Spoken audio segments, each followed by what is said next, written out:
Oh, hello. I've been expecting you. What's going on, guys?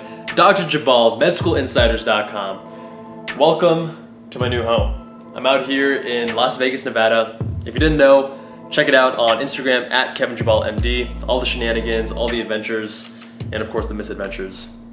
Now some other news, we got these brand new t-shirts. These are on triple blend, stretchy, premium t-shirts, super comfy, and you can get your own underneath this video. There are links to get various Med School Insiders merch and also Save Our Doctors merch. If you do purchase anything that is Save Our Doctors, all proceeds go towards the Save Our Doctors annual grant. But you didn't come to this video for me to tell you about our new merch. You came to this video because of Mama Dr. Jones. Now, Dr. Danielle Jones is, in short, a huge badass. She's an OB-GYN doctor, mother of 4, is very active on Instagram and YouTube, and is killing it on both.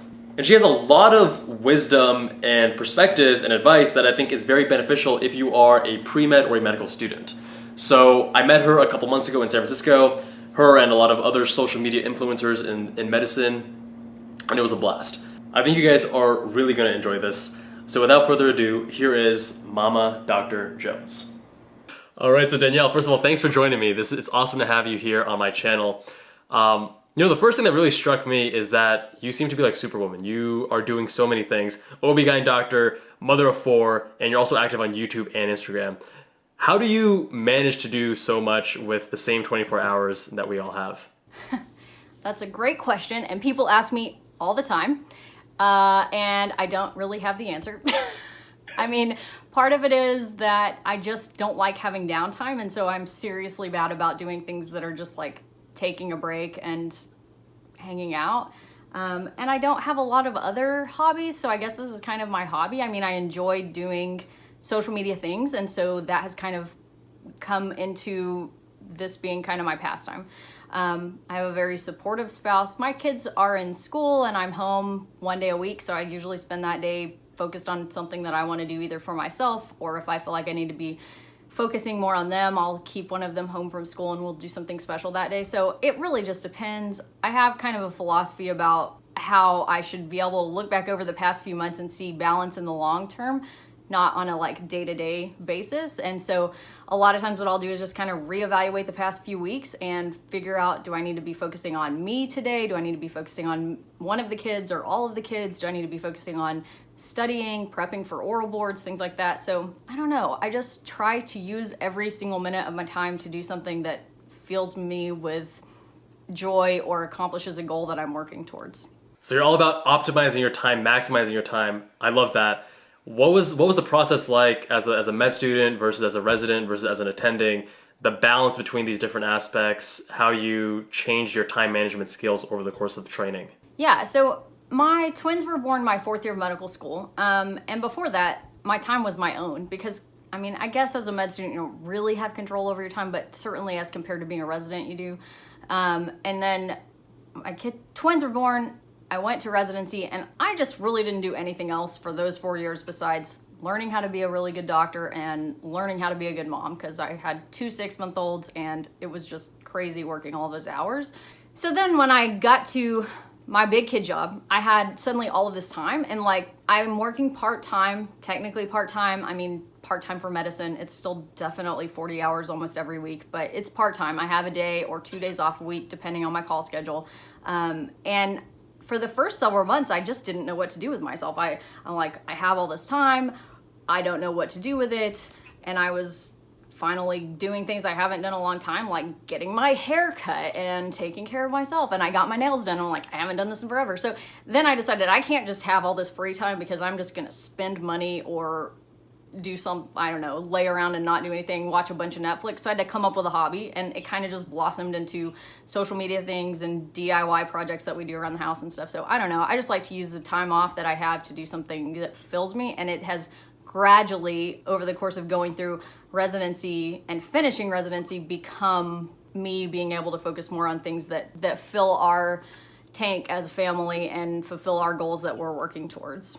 So I got 2 follow-up questions to that. The first is, you said you have 1 or 2 days off per week. Does that mean you're working 5 or 6 days, or does that mean like on weekdays? Weekdays off. I have 1 or 2 weekdays off each week. So it's confusing. So we have a call schedule where I work a 24-hour call most weeks. if I am on a 24-hour call, I have a post-call day, and then I have my day off a week and the weekend. So most of the weeks out of the 7 days, I have 4 days off, but one of them I'm post 24-hour call. Does that make sense? Gotcha. Thank you. So your YouTube, your Instagram, you have quite the following. You've been taking off. People love your content.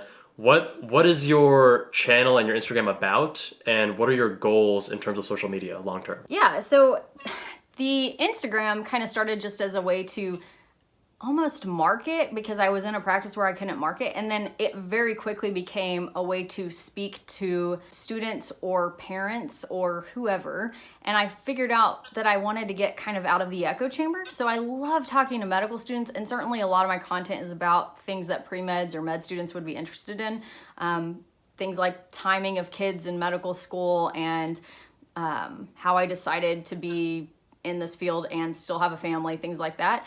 But I also wanted to get my voice out of like the medical echo chamber, where we would say things like, vaccinate your kids, and everybody would say, yeah, great idea. And I quickly realized, like, this is not accomplishing the goal if every person that you talk to agrees with you. And so that kind of became one of my goals, is to, it's almost, some of my content is almost mommy blogger content, because I feel like that's where I can have a difference, especially in women's health, talking to women who have things that they want to know and don't know who to ask them. So one of my goals is just really good evidence-based information. If I'm sharing something on YouTube or Instagram, it's almost always got a source linked if I'm talking about medicine. And I just like to go through articles and journal pieces that are relevant to women and kind of break them down into what this means and is it true or false and all of those things. But then also showing people, like women in medicine, that you can have a family and do whichever field that you really feel drawn to, and you can have balance no matter what field you're in, as long as you make it a priority and you know what balance looks like for you. So you won't ever be balanced if you don't really know what that means for you. I knew that my time was super important, and that was something I wasn't going to compromise on. So when I was looking for my first job, I wasn't going to take a job where I didn't feel like I had adequate time to do the things that I like to do, and to do new things, and to spend time with my family. Awesome. So I got multiple now follow-up questions to that. So regarding having kids in residency, I do have a lot of viewers who ask me about, hey, do you think it's possible to have kids in a surgical residency or in another challenging residency like obgyn? I've obviously never been in that position, so I can't really offer good advice and good feedback. What advice would you have for those students who are interested in doing something like obgyn, gen surg, stuff like that, and yet still have a family or start a family at that point? Yeah, I think, if you know that when you're applying to residency, then make a conscious decision to observe what is happening when you're interviewing for residencies. It isn't hard to pick up on which programs are supportive of people, particularly women. I know that it's really hard on men too, and especially because it's not really thought of as okay for dads to take leave when they have kids, which honestly I just find so absurd. But if you are interviewing, take note of what's happening. Ask if anybody has kids. Ask, what do you do if they're sick? And if they say, oh, that just can't happen. I've really had somebody say that to me when I was interviewing for residency, like 50 weeks pregnant. What do I do if my kids are sick? I wasn't looking for like, oh, you just call in anytime your kids are sick. I was looking for, we have this network of babysitters that will step in at any moment. And I found that at a lot of places where they had like, oh yeah, we have a system for that. We all work together to share resources and things like that. But you'll know if the program is not going to be supportive of that. If you don't know going in, then it's harder. But my personal philosophy is that medicine is always going to be there. Medicine owes you nothing. People will always say there's no good time to have a family if you're going into medicine. And I just find that to be total crap, because it's always a good time.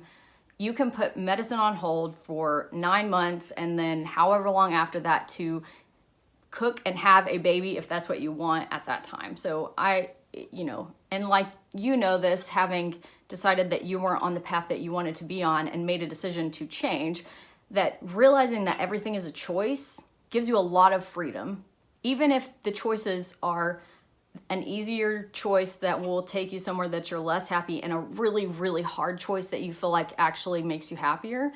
it's still a choice. And it takes away the pressure of like, oh my gosh, I'm stuck. I can't do something. Wise words.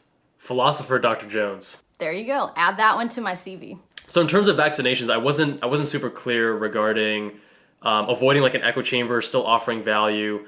As a physician, I mean, it's clear you are pro vaccinations, as are most physicians. What did you mean by avoiding an echo chamber and having this dialogue? Yeah, so it's not necessarily getting into the anti-vaccination community. It's more finding people who are like me, because at some point in my life, I have been a mom that wasn't a doctor, not for very long, but for a little while. And while I was preparing to have my kids, I was still a student and I was reading a lot of things and it was confusing. And so I want my voice to be heard as it is normal to be nervous about things like vaccinating your kids, especially when you hear all of this information on the internet and it's confusing and you don't know what's true, and we all just want to do the best for our kids. And so I find that my voice makes more sense to people who are hesitant or confused, not anti-vaccination.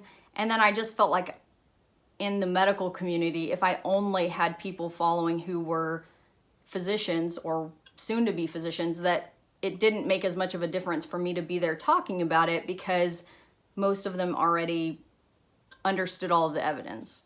So in terms of choosing a specialty, did you always know that it was going to be OB-GYN, or did you change your mind in med school as most of us do? Yeah, absolutely not. I definitely thought I was going to do something that was not surgical. I thought I would hate being in the OR.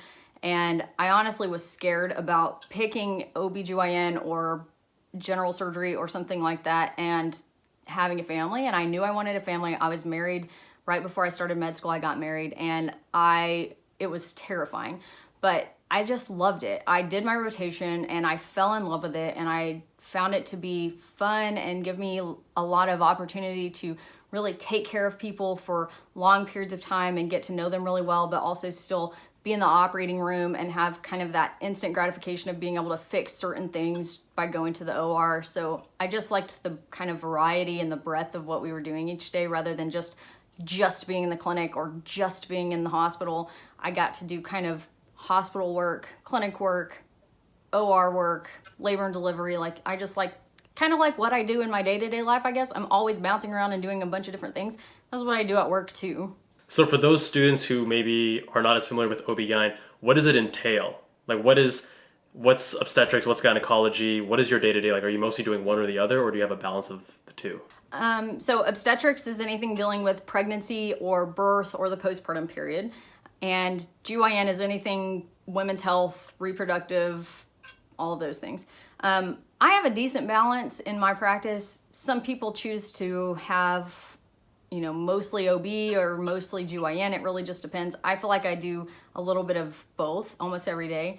I really love operating, so I like to be in the OR if I can. Now, please don't hear that and think I'm just operating on everybody. I know we always get that reputation, like we just want to do C-sections and stuff. That is not true. But yeah, in my day-to-day, like today I was mostly in clinic. On Wednesday I have 3 major surgeries scheduled, so I'll do that and then have a couple of clinic patients. Sometimes I'm on call, so I will run, like next Wednesday I'm on call, so I'll start at 7 a.m.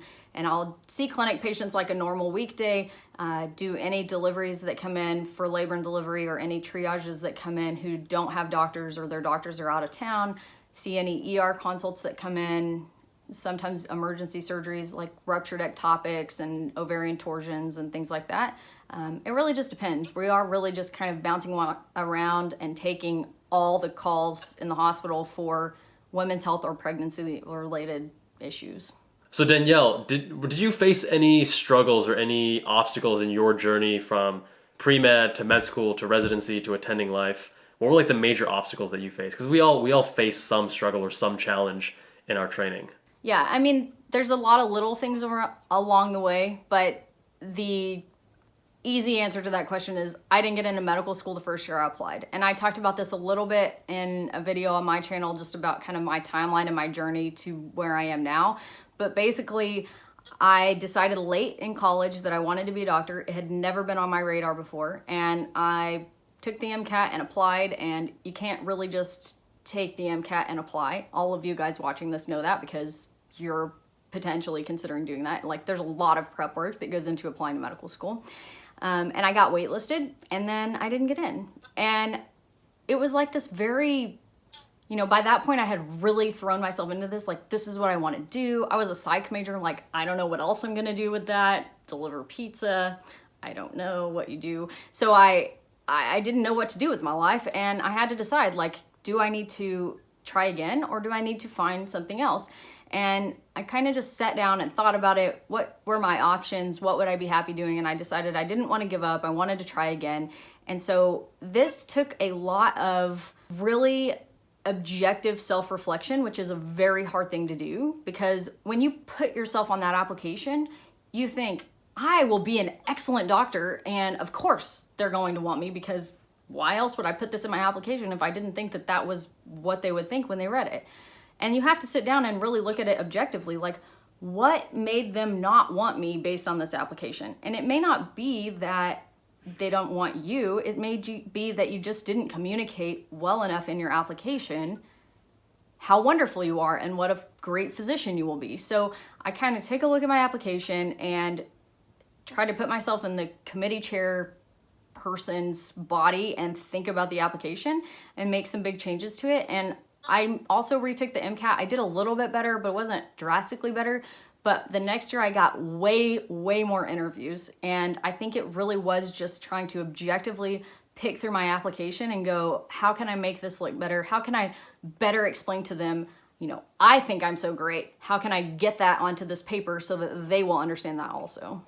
Okay, I really love that point, because more often than not, when applicants fail to get in, it's not a question of whether or not they're going to be good doctors, or whether it's like not a judgment of them. It really is, like you said, a judgment of their application and not understanding what it is that the admissions committees are looking for. And I do the same exact strategy. I did it both on standardized tests and when it comes to like admissions. Put yourself in the shoes of the people on the other side.